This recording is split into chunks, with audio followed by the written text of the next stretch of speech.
क्या आपके कस्टमर भी कपड़े सिलवा लेते हैं और पैसे देने में आनाकानी करते हैं? तो बहुत सारी जो प्रॉब्लम्स आती हैं, आज हम बात करेंगे इस वीडियो में। और ये वीडियो आपके लिए ही है बिकॉज़ मैं बहुत सारी टिप्स एंड ट्रिक्स आपको बताने वाली हूँ, कस्टमर से कैसे डील करना है, कैसे पैसों को निकालना है कस्टमर से और किस-किस चीज़ों का ध्यान रखना चाहिए। चलिए स्टार्ट करते हैं। मुझे ना रेगुलर बेसिस पे एक कमेंट तो बहुत ही ज़्यादा आता है कि मैम आपके कहने से हमने सिलाई तो शुरू कर दी बट हमारे जो पैसे हैं वो नहीं आते हैं, कस्टमर हमें पैसे नहीं देते हैं। तो इसके देखो कई कारण हो सकते हैं। पहला कारण तो देखो मैं आपको बता देती हूँ, हो सकता है वो कमी आप में हो बट हो सकता है नहीं भी हो। तो पहले मैं जो 1-2 कारण बता रही हूँ वो आप देख लें कि वो चीज़ें तो नहीं है आपके अंदर। देखो एक कारण तो ये होता है कि कई बार हमें सिलाई प्रॉपर पूरी नहीं आती है, कंप्लीट नहीं आती है और कुछ कमियाँ रह जाती हैं। कुछ लोग इस वजह से भी नहीं देते हैं। लेकिन अगर आपने पूरा परफेक्ट सिला, आपको सारी तरह की सिलाइयाँ आती हैं, फिर भी कस्टमर आपका पैसा नहीं दे रहा है, तो प्रॉब्लम फिर कस्टमर की है। सो गाइस सबसे पहले एक चीज़ मैं आपको बता दूँ, ये मैंने कुर्ती पहनी है ना पुराने सॉल से बनाई है। अगर आपको इसकी वीडियो चाहिए तो आप मेरे चैनल पे देख सकते हैं, इसकी वीडियो मैंने पूरी अपलोड कर दी है डिटेल में, ठीक है? तो चलिए स्टार्ट करते हैं। तो देखिए कस्टमर अगर पैसा नहीं दे रहा है और आपने सिलाई भी अच्छी करी है, बिल्कुल बेस्ट सिला है, तो कस्टमर की प्रॉब्लम है। लेकिन आपने कमियाँ कहाँ पे की होंगी वो मैं आपको बताती हूँ। जब भी आप बाहर के कपड़े स्टिच करना शुरू करें, पहले तो आप अगर बिगिनर हैं, आपने सीखने के लिए बाहर के कपड़े लेना शुरू किया है, तो कम पैसों में सिलना शुरू करें और कई बार फ्री में सिलना पड़े, सिल दो, कोई प्रॉब्लम नहीं है। जब तक आप बिगिनर हो, जब तक आप लर्नर हो, आप सीख रहे हो तब तक, ठीक है? जैसे ही आपको लग रहा है कि मेरे को पूरी सिलाई आ चुकी है, मैं बाहर के कपड़े पैसों पे सिलने के लिए तैयार हूँ, फिर आपको अपने यहाँ के जो रेट होंगे, वहाँ के हिसाब से आप कंप्लीटली रेट लेना शुरू करें। जो ज़्यादा बड़े बुटीक हैं आपके आस-पास, रोड साइड पे बुटीक है, उनसे रेट अपना थोड़ा-सा कम करें जब आपको कंप्लीटली सिलाई आ जाए, समझ रहे हो? अब आपको क्या करना है, कस्टमर आपके पास आ रहा है कपड़े डालने, तो आपको पहले उससे पूछना है आपको सिलवाना क्या है। वो रेट पूछ रहा है, नहीं बताना है जब तक वो कस्टमर क्या दिखा रहा है, क्या सिलवा रहा है। फॉर एग्जाम्पल किसी कस्टमर ने पूछ लिया कि भई सिंपल सूट सिलवाना है, अब उसने डाल तो दिया आपके पास, फिर दिखा रहा है वो कपड़े, रेट आपने पहले बता दिए, फिर उसमें वो चेंजेस भी कराएगा, ठीक है? आपने तो रेट बता दिया, उसने चेंजेस कराए, फिर आपको तो वो बाद में यही कहेगा कि आपने 300 बताया। पहले आपको क्या पूछना है कि कपड़े में आपको बनवाना क्या है, किस तरह का आपको काम करवाना है, सूट में सिलवाना है, पैंट सिलवाना है, सलवार सिलाना है, फिर आपके जो रेट हैं उसके हिसाब से देखो, ठीक है? तो पहले आपको डील करनी है कपड़े बनवाने में, क्या बनाना है, फिर उसके बाद पैसे बताने हैं और आपको कॉन्टैक्ट नंबर आप दे सकते हो तो बेस्ट रहेगा। बिकॉज़ मैं अपनी जर्नी आपको बताऊँ आज तक की कैसी चल रही है, पूरा कॉन्टैक्ट बेस्ड रखा है मैंने। कोई भी कस्टमर आएगा नंबर मैं उसे पहले देती हूँ। रीज़न ऐसा नहीं है कि मुझे अपने नंबर बाँटने का शौक है। एक तो मैं कुछ रूल अपने सेट करके रखती हूँ उसके कारण से, ठीक है? पहला ये कि वो मुझे बिना फ़ोन करे पूरा दिन ना चले आएँ, टाइम से आएँ, टाइम से जाएँ और मेरे को बिना बताए वो एकदम से ना आएँ, ठीक है? दूसरा ये कि कॉन्टैक्ट नंबर मुझे देते हैं तब मैं उन्हें व्हाट्सएप पे ही मैसेज करती हूँ कि भई मेरा इतना चार्ज हुआ है, आपका सूट रेडी है और फिर मैं नीचे पैसे लिख देती हूँ। वो पूछे या ना पूछे, मेरी जो हेडेक है बताने की, दैट्स इट।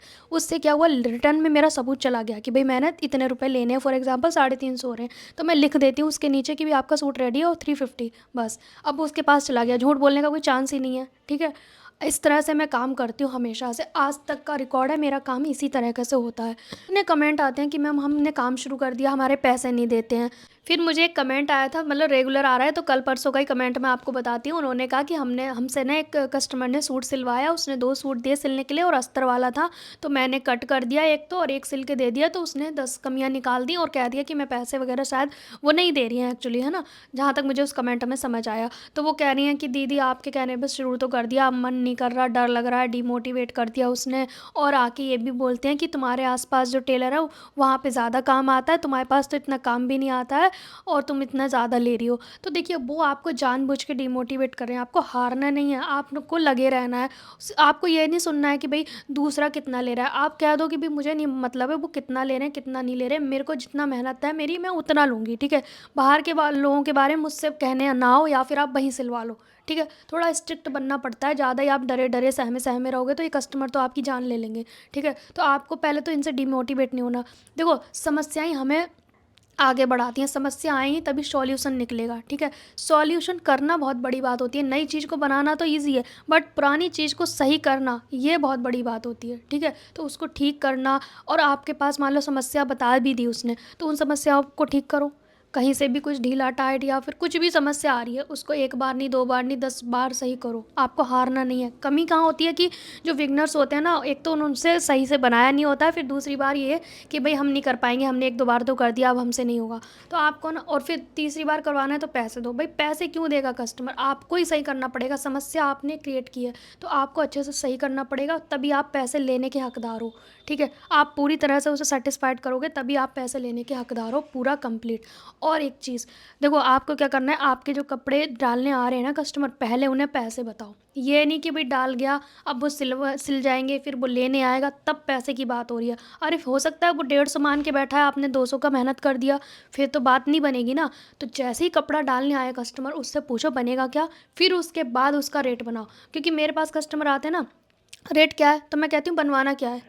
आप भी उतनी उससे बात करो कि भाई रेट क्या है, नहीं आपको बनवाना क्या है वो बताओ। क्योंकि आप तो 10 चीज़ें, कई बार कपड़े को देख के भी चेंजेस की जाती हैं, कई बार कुछ चीज़ें उसमें नहीं बन रही हैं, हो सकता है उसमें हमें चेंजेस करना पड़े। तो पहले कपड़े को प्रॉपर देखो, फिर आप अपना रेट बताओ, फिर जब सिल जाए तो वही रेट से आप वो लेने आए। हो सके तो कॉन्टैक्ट नंबर पे आप मैसेज में लिख दो कि भाई इतना रेट बन गया, रिटर्न में सबूत जाता है तो बेस्ट रहता है। मेरे पास तो बहुत सारे ऑप्शंस हैं, जैसे कि मैं तो हर एक कॉल रिकॉर्ड करती हूँ, तो मैं अपने कस्टमर को कहती हूँ भाई कपड़े सिल गए और इतना रेट है, तो वो चला गया, ठीक है, मेरे पास सेव हो गया। और व्हाट्सअप मैसेज से भी हम कर सकते हैं, ठीक है। तो मेरे पास तो 2-3 सबूत हो जाते हैं। तो बहुत सारे लोग ना ये भी कहते हैं कि अब हम डिमोटिवेट हो गए, हम में कमियां निकाल दी, अब हम नहीं करेंगे। तो डरना क्यों है? डरना तो बिल्कुल नहीं है, डर ही तो आपके काम को छुड़वाएगा। यही तो आपकी परीक्षा है जिसे आप बीच में वो कर रहे हो। आपको इसको नहीं करना है, आपको सीधे अपने काम में लगे रहना। हो गया, एक की समस्या आ गई, दूसरा कस्टमर, तीसरा, चौथा, पाँचवा, लगे रहो। बिगिनर हो तो फ्री में सिल डालो, अपनी पहचान बढ़ाओ। और एक चीज़, हाँ, कि कस्टमर ने एक ने कहा कमेंट करके कि हमें सिलाई आती है, पर हम लोगों से कह नहीं पाते कि भी हम सिलते हैं या हम टेलर हैं। कोई नहीं, नहीं कह पाते, मुँह से नहीं कह पाता और कोई बात नहीं, मैं भी आज तक नहीं कह पाती हूँ। शो ऑफ़ करना शुरू करो। अब शो ऑफ़ का मतलब ये नहीं है कि मैं कुछ अलग टाइप का शो ऑफ़ करने, शो करना है किस चीज़ का? जो आप काम करते हो। फॉर एग्ज़ाम्पल, आप, ये जैसे रूम है, ये है, मैं जहाँ बैठी हूँ आपको दिख रहा होगा, मेरे पास परमानेंट काम है, तो मुझे यहाँ पे कुछ भी दिखाने की ज़रूरत नहीं है, ठीक है। लेकिन आपको लग रहा है कि भैया आपका कस्टमर आने वाला है, एक ही आने वाला है मान लो, लेकिन आपके पास जो कपड़े सिले रखे हैं वो बैग में रखे हैं, कहीं टांग रखे हैं, आप बिखेर दो आसपास, जहाँ आपको लग रहा है कस्टमर मेरे आसपास बैठेगा। मैं जैसा एग्जांपल दे रही हूँ आपको, मैं यहाँ बैठी हूँ, मेरा कस्टमर आने वाला है, तो जो मैंने बहुत सारे कपड़े सिल रखे हैं, ठीक है, तो उसके गेट में अंदर घुसने से पहले मैं यहाँ बिखेर दूँगी सारे कपड़े, कि भाई वो पूछे ना मुझे बोलना पड़ेगा, उसको खुद ही नज़र जाएगी भाई इतने सारे कपड़े पड़े हुए हैं, कि भाई इतने सारे इन्होंने सिले होंगे तभी तो ये चीज़ें होती हैं। तो थोड़ा शो ऑफ करना ज़रूरी है। टांग दो, आपके पास कोई ज़्यादा चीज़ें खर्च करने की ज़रूरत नहीं है। एक रस्सी लो, उस पे हैंगर टांग दो, सस्ते से हैंगर ले आओ, जो कपड़े सिले हैं वो टांग दो, और जो नहीं सिले हैं, जो आपके अंदर अलमारी में रखे हैं, जो आपने सिले होंगे अपने लिए, वो टांग दो। किसको क्या पता चल रहा है, कस्टमर के हैं या किसी और के? मतलब ज़्यादा क्वांटिटी दिखेगी ना, तो लोगों को क्या है ना, जो दिखता है वही बिकता है। तो देखने से क्या होगा, हाँ भाई ये टेलर है। आपका बिल्कुल सूना सूना है तो फिर नहीं पता चलेगा कि आप टेलर हो, ठीक है। मेरा तो कुछ भी इसलिए नहीं दिखता क्योंकि मेरे पास तो परमानेंट ऑलरेडी बहुत ढेर सारा काम है, ठीक है। तो मुझे दिखाने की, शो ऑफ करने की कोई ज़रूरत नहीं है। लेकिन अगर नहीं है तो इन चीज़ों का सहारा ले सकते हैं, कोई प्रॉब्लम नहीं है। वैसे भी बुटीक में तो लगे ही रहते हैं चारों तरफ कपड़े कपड़े, ठीक है। तो आप इस तरह से कर सकते हो, थोड़ा दिखा सकते हो, थोड़ा बिखेर सकते हो। कस्टमर आया उससे पहले ही आपको पता तो लग ही जाएगा ना आने वाला है, बिखेर दो सारे कपड़े बैग में से निकाल के, जो सिले हैं वो, नहीं सिले हैं वो भी, ठीक है। इस तरह से कर सकते हो। और वो चला जाए फिर उन्हें वापस उठा के रख दो, क्या पता चल रहा है। कुछ चीज़ें थोड़ी दिमाग लगाना चाहिए, थोड़ी ट्रिक्स लगानी चाहिए। तो ये ट्रिक एंड टिप्स फॉलो कर सकते हैं जिनके पास सिलाई नहीं आती है और जिनको कस्टमर को बिलीव दिलाना है कि मैं इतने सारे काम करती हूँ, ठीक है। तो मतलब मैं भूल भी जा रही हूँ, कितने सारे कमेंट आते थे मुझे। एक मोस्ट इम्पॉर्टेंट कमेंट कि लोगों ने कहा कि मैम हमारे पास स्टीम प्रेस नहीं है, तो क्या हम बाहर का काम नहीं कर सकते क्या? मेरे पास स्टीम प्रेस नहीं है, मैं गरीब हूँ, तो मैं सिलाई नहीं कर सकती। भाई तो फिर तो मैं भी आपसे गरीब हूँ फिर तो, क्योंकि मेरे पास भी स्टीम प्रेस नहीं है, पर मैं तो 15 साल से अच्छा खासा छाप रही हूँ। क्यों? क्योंकि मैंने ये सोचा ही नहीं कि स्टीम प्रेस से टेलर बनते हैं। आज से पहले गाँव में तो आज भी नहीं जानता है कोई स्टीम प्रेस, जो गाँव के टेलर हैं। क्या वो टेलर नहीं है? इतनी भीड़ रहती है, ढेरों काम। ये नया नया जो फैशन चला है ना, स्टीम प्रेस होगी तभी आप कुछ कर पाओगे। ये इसलिए है कि वो चीज़ ना आपके पास होगी ना आप बन पाओगे कुछ। मेरे पास ये प्रेस है सिंपल सी, और इसे आई थिंक कई साल हो गए हैं। मुझे 10 साल में एक बार लेनी पड़ जाती है प्रेस, ऐसा मान लो आप, ठीक है। 2 बार प्रेस मैं यूज़ कर चुकी हूँ। तो ये वाली प्रेस मेरी चल रही है 7-8 साल से चल रही है, और मात्र 650 रुपये की है। अमेज़ोन पे आप परचेज़ कर सकते हैं, फ्लिपकार्ट, अमेज़ोन, कहीं से भी। और ये है मर्फ़ी रिचर्ड की, मर्फी रिचर्ड्स लिखा है इस पे। तो ये इस ब्रांड की है और ये इसी प्रेस से मैं तो करती हूँ, ठीक है। कई बार मैंने दिखाया भी है वीडियो में कि मैं इस कौन सी प्रेस का यूज़ करती हूँ। देखो, कभी भी बाहर के कपड़े प्रेस करने हैं ना तो हल्की प्रेस करो, स्विच को ऑन ऑफ नहीं करती मैं। ये जो है ना, इसको ही मैं इधर कर लेती हूँ बिल्कुल डाउन, और इसको ही हल्का सा तेज़ कर लेती हूँ। पर जब भी बाहर के कपड़े प्रेस कर रहे हो हल्का प्रेस करो, कटिंग कर रहे हो उससे पहले प्रेस करते हो हल्का प्रेस करो, ठीक है। स्टिच होने के बाद तो नाम मात्र की प्रेस करो ताकि कस्टमर को लगे कि प्रेस करके दिया है, पर ज़्यादा भी नहीं करना है कि वो जली जाए, ठीक है। तो इस तरह से आपको करना है और ज़्यादा टेंशन नहीं लेनी है। स्टीम प्रेस होनी चाहिए या फिर जुकी जैक की मशीन होनी चाहिए। मेरे पास अम्ब्रेला मशीन है, आज मैं चाहूँ तो अभी की अभी ले सकती हूँ वो मशीन है, पर मुझे नहीं लेनी। मेरी मशीन ये अच्छी चल रही है और वो स्पेस भी ज़्यादा घेरती है। आगे चल के देखेंगे। बाकी 2 मशीन है मेरे पास, ओवरलॉक की एंड ये अम्ब्रेला मशीन, ठीक है। 2 मशीन काफ़ी है। पीको की मशीन की कोई ज़रूरत नहीं है, लेकिन अगर आप अर्निंग करना चाहते हो, आपको कुछ नहीं आता, तो पीको की मशीन ख़रीदो, फॉल पीको का काम शुरू करो। इस तरह से आप कर सकते हो। बाकी और थोड़ा मटेरियल भी रख सकते हो आप, जैसे कि अपनी जो होम बुटीक है या दुकान है जो भी है उसमें थोड़ा मटेरियल रख लो, तो मटेरियल लेने आएंगे तो दिखेगा कि भी सिलाई करते हो, ठीक है। हमें बोलने की या शोर मचाने की ज़रूरत नहीं है हम टेलर हैं, हम टेलर हैं, हम टेलर हैं, नहीं। मेन मुद्दा इस वीडियो का ये था कि पैसे क्यों नहीं आते हैं। तो पैसे की बात आप पहले करो ना कस्टमर से, आप बाद में करोगे तो वो नहीं समझ में आएगा। वो तो सिल दिया आपने, मेहनत कर दी, फिर आपको तकलीफ़ होगी, पैसा नहीं मिलेगा, डिमोटिवेट हो जाओगे, काम छोड़ दोगे। यही तो परीक्षा थी आपकी, काम आप छोड़ दो, बैठ जाओ। ऐसा नहीं करना है, आपको लगे रहना है मस्ती से। बस ये सोच लो कि बस मुझे तो अपना काम खूब सारा करना है। जब आप बहुत टैलेंटेड हो जाओगे, हर काम आपको आता है, तो पैसे फिर अपने आप आते हैं, क्योंकि डर वहीं होता है जहाँ पे कमियाँ होती हैं या तो, ठीक है। तभी कस्टमर पैसा नहीं देता है। कस्टमर के पास कोई बहाना ही नहीं बचने दो, यहाँ कमी है वहाँ कमी है, कमियों को ठीक करो, पैसे अपने आप आएंगे। फ्री में काम नहीं करना है, बट फ्री में करोगे तो अगर आप पूरी तरह से टैलेंटेड हो तो फ्री में काम नहीं करना है। अगर आपको प्रैक्टिस करनी है, आपको लग रहा है, तो आप फ्री में काम करो, क्योंकि कस्टमर कपड़े तो चाहिए ना प्रैक्टिस के लिए, दैट्स इट। तो आप फ्री में काम कर सकते हो थोड़े दिन, 1 साल जो भी है। हाँ, एक कमेंट आया था मुझे, एक कमेंट आया था कि मैं 1 साल से बुटीक पे काम कर रही हूँ, वो मुझे 50 रुपये देते हैं शायद, ऐसा कुछ बताया था उन्होंने। हाँ, ये कमेंट आया था मुझे। तो और कहती हैं कि मुझे उन लोगों ने बोला है कि मैं 2 साल में जाके सीख पाऊँगी। तो देखिए, वो आपको कभी नहीं सिखा पाएँगे, क्योंकि आपसे उनको फ़ायदा हो रहा है। क्या फ़ायदा हो रहा है? आप वहाँ पे जाके मस्ती से खूब सारा काम कर रहे हो। फ़ायदा किसका रहा है? उसका। वो कभी नहीं चाहेगा कि आप पूरी तरह से सीखो और आप मेरी दुकान से जाओ, क्योंकि आप उन्हें सस्ते में मज़दूर मिल गया एक सिलने वाला, ठीक है। आपको अपना दिमाग लगाना है कि आप वहाँ पे ज़्यादा से ज़्यादा सीख सकें, ज़्यादा से ज़्यादा काम करें, और काम को ना ऐसे करें कि आप खुद भी घर आके कर सकें उस चीज़ को। तो आपको अपना समय तय करना है। वो आपका समय तय नहीं करेगा कि 2 साल लगेंगे। आपको समय तय करना है कि आपको कितना टाइम लगेगा, आपकी कितनी इच्छा है सीखने की, करने की और प्रैक्टिस करने की। आप कुछ भी पढ़ लो, कितना भी पढ़ लो, आपको काम करना होगा प्रैक्टिकली। प्रैक्टिकल नहीं करोगे कुछ नहीं होगा। हलवा मीठा है, मीठा है, मीठा है नहीं होगा जब तक मुंह में नहीं जाएगा, तभी पता चलेगा वो मीठा है। टेस्ट करना पड़ेगा। टेस्ट करने के लिए क्या करना पड़ेगा? उसे बनाना पड़ेगा, समझ रहे हो? बनाना पड़ेगा, तब जाके टेस्ट करने को मिलेगी चीज़ें। तो आपको काम करना पड़ेगा घर आके भी। ये नहीं कि बुटीक का ही सिलते रहे। वहाँ तो मुझे लगता है आप कटिंग का काम करते होगे, कटिंग करना नहीं सिखाया होगा, कटिंग करी हुई सीख रहे होगे आप, सिल रहे होगे आप, ठीक है। तो आपको पूरी तरह से सीखो, और 3 महीने बहुत हैं आपके लिए। अगर आपने कोई भी कंटिन्यू काम करना शुरू किया तो 3 महीने बहुत हैं। अब मैं आपको अपनी एक चीज़ और बताती हूँ कि मैं अपनी क्या ट्रिक्स लगाती थी किसी और चीज़ को सीखने में, वैसे ही आप कर सकते हो। शादी से पहले ना मेरे पड़ोस में एक लड़की थी, फ्लावर मेकिंग का कोर्स कर रही थी। तो वो ना मतलब वो पूरा कोर्स कर रही थी, बट मुझे ना उसे देख के इच्छा होती थी कि मैं भी सीखूं इसे। लेकिन मेरे पेरेंट्स ना उसे सीखने के लिए नहीं भेजना चाहते थे, क्योंकि एक तो खर्चा ज़्यादा था उसमें, फ़ीस भी ज़्यादा थी। तो मैंने क्या ट्रिक लगाया, मैंने अपने घर में रिक्वेस्ट किया कि बस मैं 1 ही महीना सीखूंगी, ज़्यादा नहीं सीखूंगी, सिर्फ 1 महीना। लेकिन वो जो लड़की मेरे साथ सीख रही थी, मैंने क्या किया, वहाँ पे क्या है ना, सब लड़कियों को एक जैसा सिखाया जाता है, तू भी ये सीख, तू भी ये सीख, तू भी ये सीख। पर मैं क्या कहती थी कि जो ये सीख रही है वो मुझे नहीं सीखना, इसमें ज़्यादा खर्चा लगेगा, मुझे दूसरा वाला सीखना है। पर मेरी चालाकी क्या थी, मैं चालाक तो पहले से ही हूँ मेरी चालाकी ये थी कि मैं उसी के बराबर में बैठ के सीखूंगी कुछ भी, है ना। तो मैं जो दूसरा सीख रही हूँ वो तो मुझे आ ही रहा है, लेकिन जो वो लड़की सीख रही है, नज़र मेरी वहाँ पे भी जा रही है। तो मैं ये दिमाग चलाती थी कि जो वो सीख रही है वो मैं नहीं सीखूंगी, मैं अलग सीखूंगी। तो अपना भी मैं सीख रही हूँ और उसका भी मैं सीख रही हूँ। घर आके क्या करती थी मैं, जो दूसरी लड़की सीख रही थी वो घर आके मैं बनाती थी और अपना वाला वहीं बनाती थी। इससे क्या है, मेरी एक साथ 2 चीज़ें सीख रही थी। अगर उसने 5 सीखी तो मैंने टोटल 10 सीखी। कैसे? 5 मैंने खुद की सीखी, 5 घर आके उसकी सीख ली, क्योंकि पड़ोस में थी तो मैं उसका भी दिमाग खा के सीख लेती थी थोड़ा बहुत। तो मतलब आपको क्या करना था, जो 3 महीने का कोर्स था वो मैंने 1 महीने में फिनिश कर दिया, ठीक है।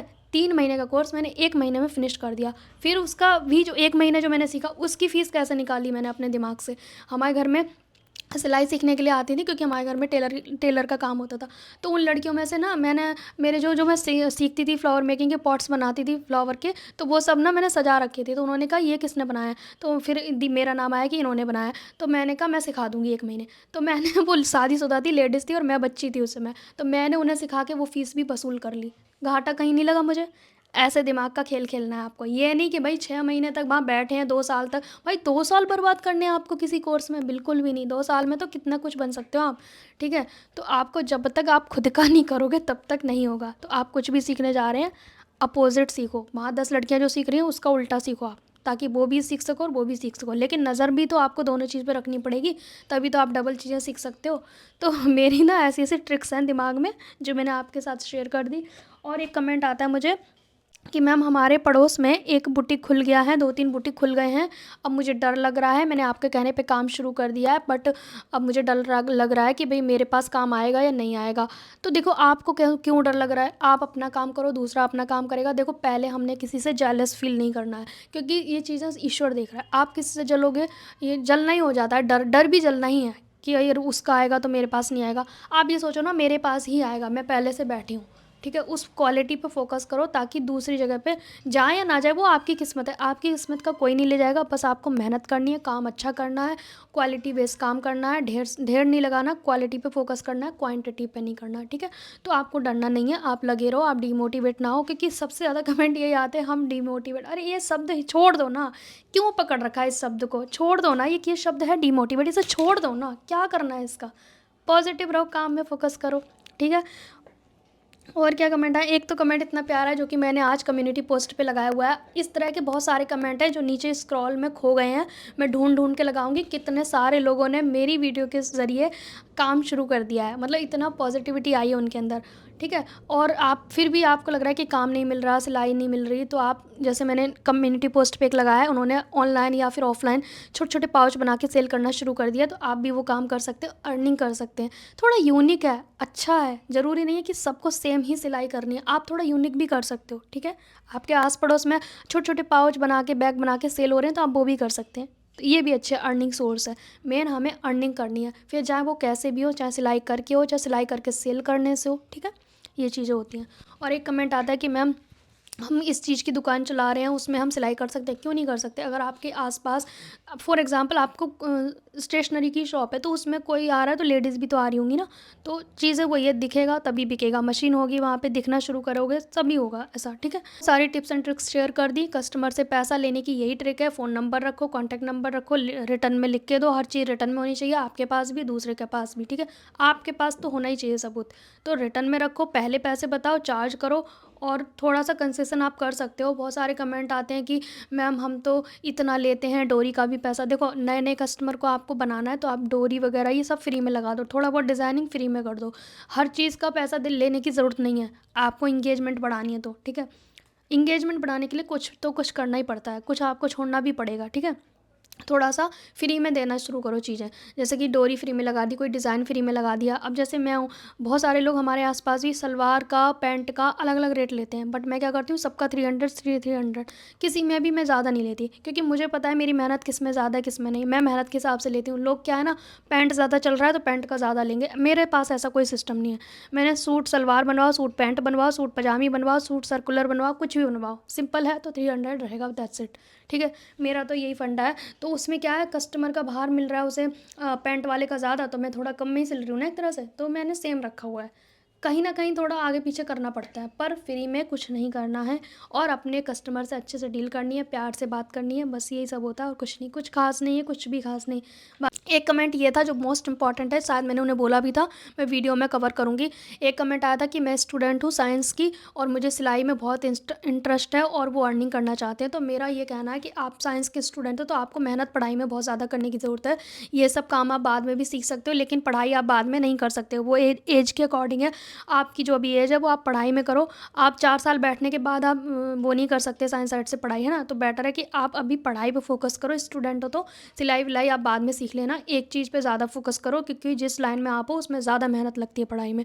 तो आप पहले उसे कवर कर लो, ये सब आप बाद में कर लेना। इतनी बड़ी बात नहीं है, ठीक है? बाकी आपके पास टाइम बच रहा है तो आप कर सकते हो, कोई प्रॉब्लम नहीं है। क्योंकि टाइम भी तो मैनेज करना होगा ना, तो उसके हिसाब से।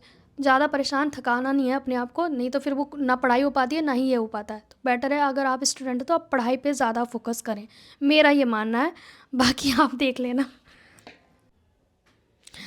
दीदी कपड़ा आप धोकर काटते हो या नॉर्मल? तो देखिए ना मैं अस्तर धोती हूँ ना ही मैं कपड़ा, मैं कोई धोने वाली नहीं हूँ, बस मैं काटिंग और स्टिचिंग करने वाली हूँ। मैं धो-बधा भी नहीं करती और मैं फॉल वगैरह को ज़रूर धोती हूँ, अदरवाइज़ मैं किसी भी चीज़ को नहीं धोती हूँ। अस्तर धोने से वो ख़राब हो जाता है, टेढ़ा-मेढ़ा हो जाता है, कान निकल जाती है, फिर लोगों को लगता है कि था तो ये 1.5 मीटर, 1 मीटर क्यों बोल रहे हो? क्योंकि कान कटिंग करने में निकल जाता है, तो क्यों घाटा लगाना खुद को, है ना? तो इस तरह से मैं नहीं धोती अस्तर को, मैं सिर्फ़ फॉल को धोती हूँ। और कपड़े धोने बैठेंगे तो हम बन गए टेलर। ये सब नहीं करते हम। सो गाइज़, अगर अभी भी कोई डाउट है तो कमेंट करके ज़रूर पूछें। मिलते हैं नेक्स्ट वीडियो में, तब तक के लिए बाय बाय।